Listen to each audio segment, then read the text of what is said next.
have been being groomed to become the perfect wife since the age of 7. I was 10 the first time my mother taught me how to iron a man's dress shirt.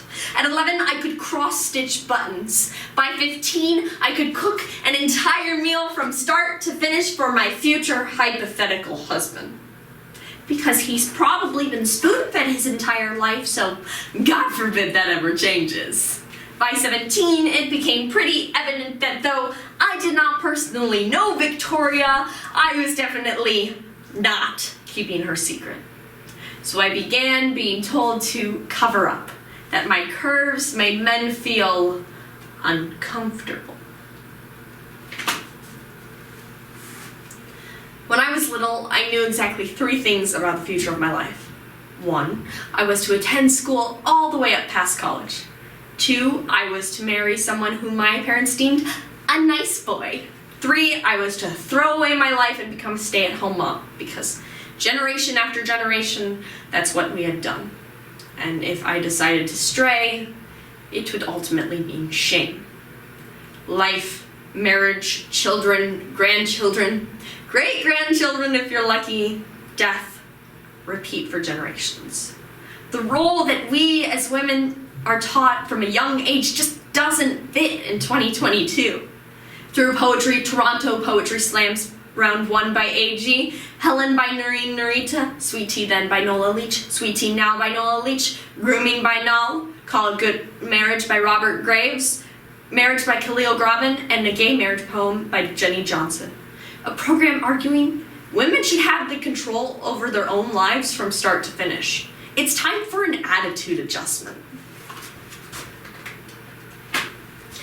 Actually, their x-ray glances made me feel uncomfortable, but that's neither here nor there, so I digress. See, we are made to feel as that we are not worthy enough, that we must somehow mold ourselves to be worthy of a man's affection.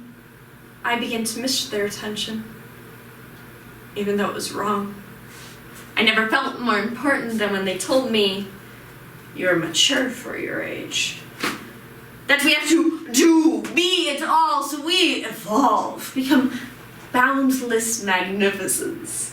Only to be told, now you've done too much. No men find you intimidating. So it seems that in order to get a man to want you, you must silence your superiority. Do not let them know that you are stronger, wiser, bolder than them. Men don't like that. Before you, I was a girl. Alone, being molested every day by the people who said they would take care of her.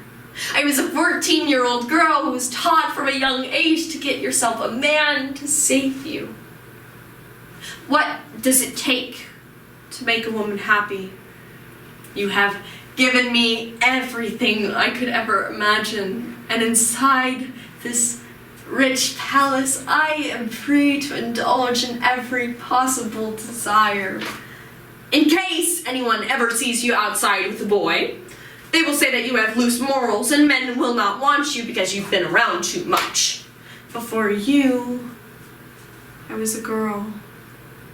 Trapped in an endless, bitter reality, devastated by the things I couldn't change, spiraling into a dark, sinking well from which I reached out my hands to find a source of light. You were my light, a haloed sunshine angel who graced me with his presence for so long but seemed to end so abruptly.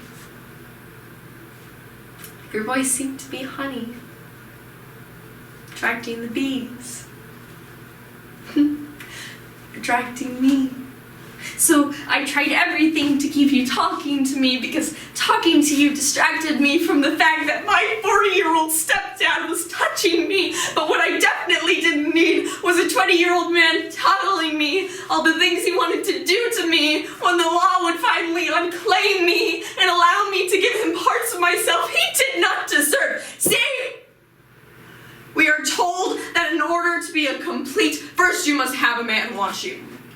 And second, you must bear him children. The lack of either of these negates anything else you encompass as a woman. You were born together, and together you shall be forevermore. You shall be together when the white wings of death come to scatter your days. You made me feel so much more alone. Someone who said he'd love me and touch me. But instead of giving me what I'll need, he'll leave. I cannot promise you riches, wealth, or gold. So I listened. Got engaged. With all this, you think you can stand the ever-present barrier in our relationship. Love will always be lacking, and without passion and affection, our bond will always be severed. This forbids us from loving each other as husband and wife. So, call it a good marriage. They never fought in public. They acted circumspectly and faced the world with pride. In the only wedding I was a part of, I was the flower girl who held up the wedding ceremony to drop equal dividends of flower petals at every pew, refusing to leave anything out. I cannot promise you an easy pathway. Then, when I called off my own wedding, threw the ring directly at his face, word got around pretty damn quickly.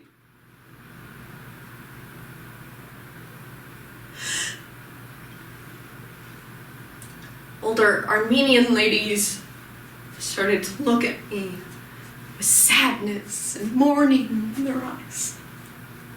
They said to me, "Now it is over for you. You will never get married." So, call it a good marriage.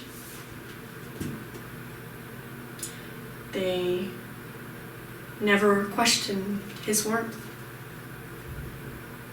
her femininity, their interlocking views. Because you made it seem like you never hurt me. You were the biggest disappointment. You always were. It's like when you bought unsweetened tea and thought it was sweet tea. And now that my eyes have been open, I cannot force them shut. My life is empty without such exhilaration. So either we can maintain this facade of happiness or submit to our failures. But without love, our bond will always be severed. You know what though? I'm free, bitches! This is what sovereignty looks like. I no longer reside under autocratic rule. Do not tabulate votes or hold elections. I am a supreme land, independent, unclaimed, and peaceful as fuck. Let me tell you about my principality. Miss Independent by Neo is my national anthem.